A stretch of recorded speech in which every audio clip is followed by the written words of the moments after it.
पुणे कृषी महाविद्यालयात धक्कादायक घटना, वॉटर कूलरचा शॉक लागून विद्यार्थ्याचा मृत्यू, संतप्त विद्यार्थ्यांचे आंदोलन।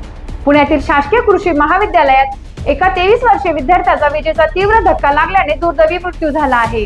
चैतन्य पुंडलिक चव्हाण असे या मृत विद्यार्थ्याचे नाव असून तो मूळचा बीड जिल्ह्यातील आष्टी डोंगरगाव येथील रहिवासी होता। या घटनेमुळे महाविद्यालय परिसरात मोठी खळबळ उडाली असून विद्यार्थ्यांनी प्रशासनाविरोधात आक्रमक पवित्रा घेतला आहे।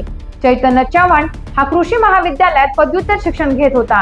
14 मार्च रोजी रात्री जेवण झाल्यानंतर मेस मध्ये असलेल्या वॉटर कूलरला हात लावला असता त्याला विजेचा जोरदार धक्का बसला। या धक्क्यामुळे तो गंभीर जखमी झाला होता।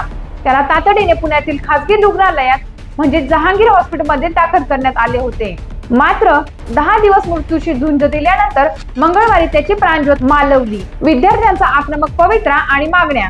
चैतन्याच्या मृत्यूनंतर महाविद्यालयातील विद्यार्थ्यांनी प्रशासकीय निष्काळजीपणावर बोट ठेवलं व जोरदार आंदोलन सुरू केले। विद्यार्थ्यांनी महाविद्यालयाच्या आवारात ठिय्या मांडला असून प्रशासनाकडे काही प्रमुख मागण्या केल्या।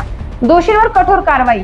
या दुर्घटनेला जो कोणी प्रत्यक्ष किंवा अप्रत्यक्षरित्या जबाबदार असेल, जसे की मेस कंत्राटदार, इलेक्ट्रॉनिक विभाग किंवा संबंधित अधिकारी, त्यांच्यावर तात्काळ कायदेशीर कारवाई करण्यात यावी। महाविद्यालयीन प्रशासनाने या सर्व घटनेची नैतिक जबाबदारी स्वीकारावी आणि भविष्यात अशा घटना रोखण्यासाठी ठोस पावले उचलावी। महाविद्यालयातील आणि वसतिगृहातील सर्व विद्युत उपकरणांचे तात्काळ सेफ्टी ऑडिट करण्यात यावे। घटनेचे गांभीर्य लक्षात घेता महात्मा फुले कृषी विद्यापीठाने सर्व संलग्न महाविद्यालयांच्या विद्युत आणि स्ट्रक्चरल ऑडिटचे आदेश दिले आहेत।